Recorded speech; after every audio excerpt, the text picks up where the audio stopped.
Hello, everyone. My name is Charlene, and for this week's reading, we're going through two papers, um, and and I will compare the two important readings that really talked about the relationship between AI, globalization, and economic development, especially in the lower income countries. The first reading is from Khan, Umar, and Farouk, and in their 2024 article, they argue that artificial intelligence can actually help lower income countries accelerate their development and reduce inequality through strategic adoption. And the second reading here is on Korenek and Stiglitz 2021's MBER paper.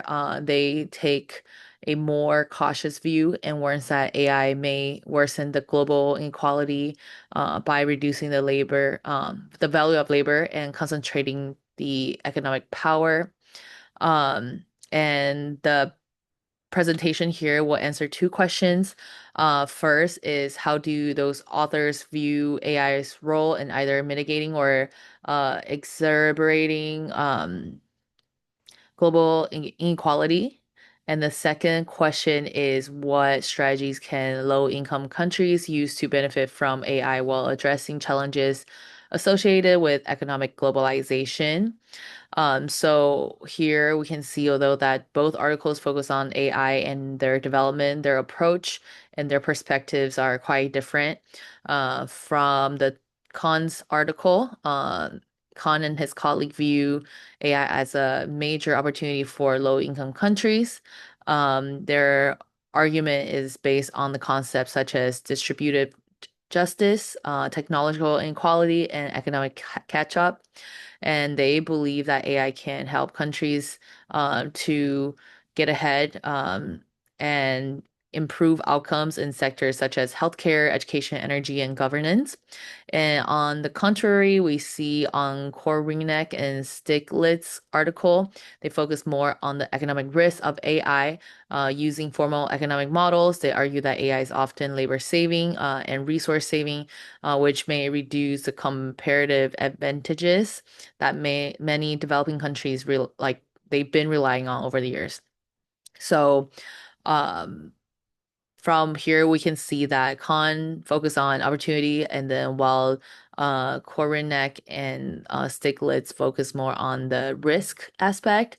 And next, so the first question, like how AI can exacerbate inequality, according to Korinek and Stiglitz, AI may increase global inequality through several mechanisms that we're going to talk about. So here we see that the labor saving progress. So AI can reduce the demand for unskilled labor, and that is a core issue now that we are seeing today. And since many developing countries depend on labor-intensive exports, the automation can lower wages and reduce the export earnings.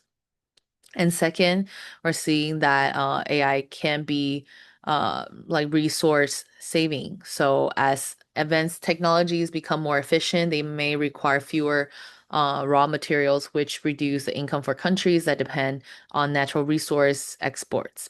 And third, we're seeing that AI tends to create winner-take-all markets. So large technology firms benefit from network effects, data accumulation, and the economies of scale.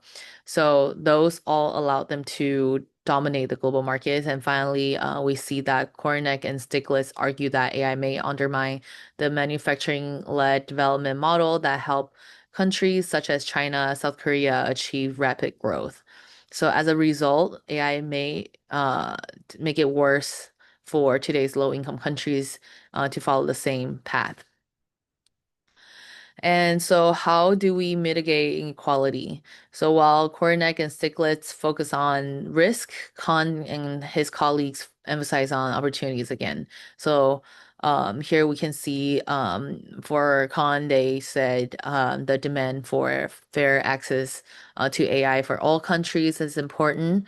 This will help them improve, um, their situation, such as access to healthcare, education, energy, public services.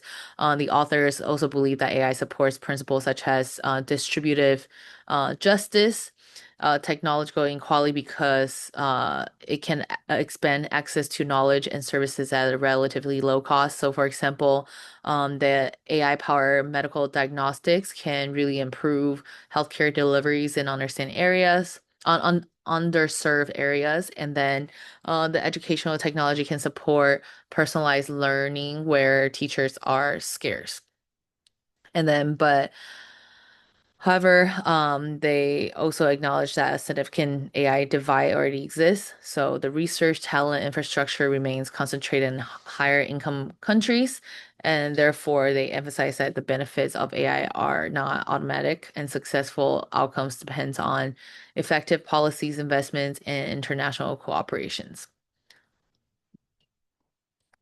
And here we're comparing the two perspectives. So this slide really summarizes the major difference between the two articles. So the first, we're talking about the methodology and their approach.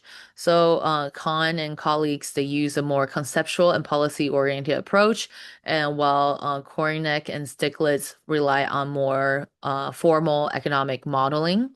So here we can see Khan and his colleague focus on the AI adoption and development, and Kornack and Stiglitz focus on the globalization. And then the second main claim is another difference that they have. So Khan argues that AI can help countries closing the development gaps, and while Kornack and Stiglitz argue that AI may widen the gaps by reducing the value of labor and creating economic concentration. But however, I do not view those perspectives as contradictory because I feel like, um, though, like we need both perspective. And I think they just focus on different dimensions of the same issue.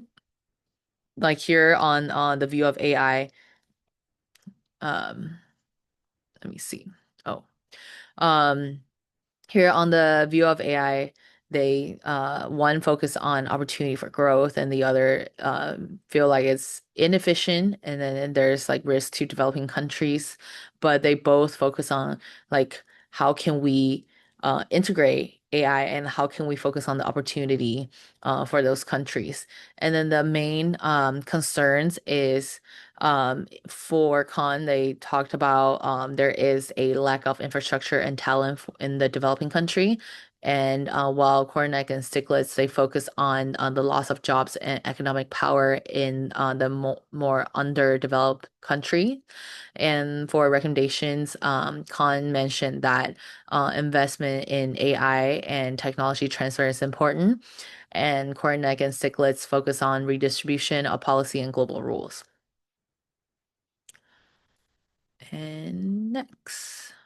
So where does this um apply? So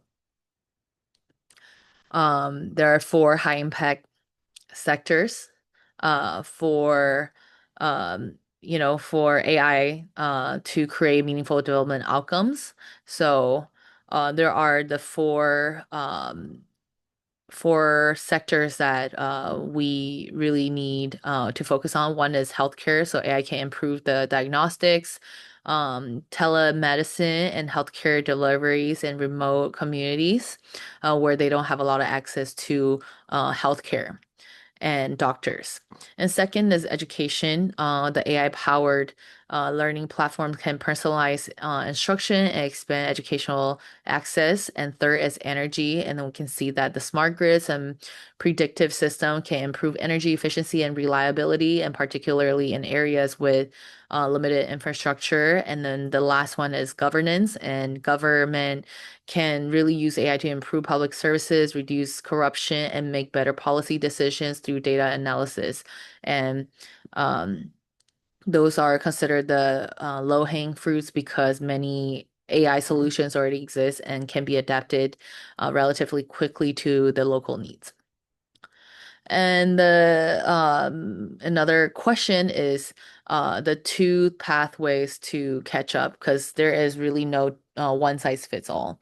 Um, and so we're seeing that like on the, on the left, Khan and his colleagues argue that there's no single path to AI development. Instead, countries should choose strategies based on their existing capabilities. So the first pathway is like leapfrogging, they talk about in their article. The countries with stronger digital foundations may be able to adopt advanced technology directly, and skip intermediate stages of development. And the second pathway is absorptive capacity. And this approach focuses on learning, adaptation, and technology transfer. And countries build local expertise by adopting technology developed elsewhere and gradually strengthening their institutions, infrastructure, and workforce.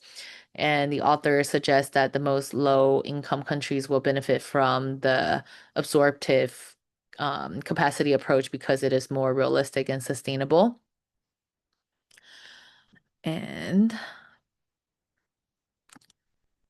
next is we're now addressing the economic globalization. So, Kornick and Stiglitz, they argue that domestic policies alone are not enough. Because AI operates across borders, solution must also address global economic structures. And at the domestic level, they recommend investments in education, infrastructure, and labor-intensive public programs. They also support the taxations. So there needs to be fair tax and the redistribution of policies that will help compensate those negatively affected by technological change. And at the international level, they call for reforms onto global governance. And examples include global digital taxation, stronger competition policies, and intellectual property reforms that makes technological knowledge more accessible. And their central argument is that if global rules remain unchanged, AI benefit will continue to flow disproportionately towards wealthy countries and large technology firms. So that is something that like we desperately need reforms on. So to bring everything together, um, we so to reiterate, the first step should be building stronger foundation, right? Because we're seeing that AI's impacts really depends on the policy right now. And AI can either reduce or worsen inequality, and the outcome depends on how countries adopt, govern, and regulate the technology. And we really need a strong foundation through investment in infrastructure, education, and institutions. And the second thing is opportunity and risk must be addressed together. So, selecting the appropriate development strategy, whether it's leapfrogging or absorptive capacity. So, in the article, Khan and his colleague highlight the AI's potential for development, while Kornick and Stiglitz really emphasize on the structural risk, right? And effective strategies must account for both because both perspectives are important. And finally, I guess the global collaboration is essential. This is for we're doing this to close the AI gap requires thinking and intentional investment. Um, and it also requires technology transfer, international corporate cooperation to make sure that AI benefits are shared more broadly. Um, and deploying AI in sectors where it can produce immediate social and economic benefits are very important. And countries must engage in efforts to reform global governance structures to really make sure that AI generated wealth is shared more broadly. And in my perspective, this integrated approach is the strongest takeaway from the readings. Neither the domestics policy or the global reform alone is efficient, and both are necessary to create the inclusive development outcomes.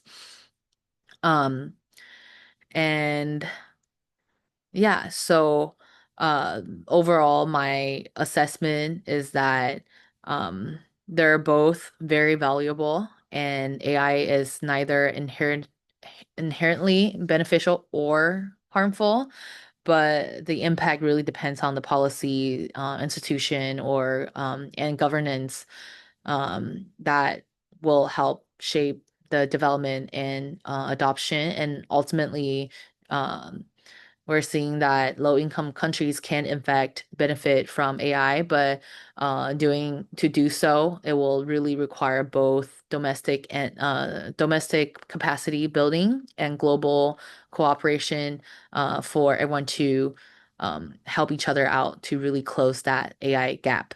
And that's all. Thank you. Thank you so much for listening.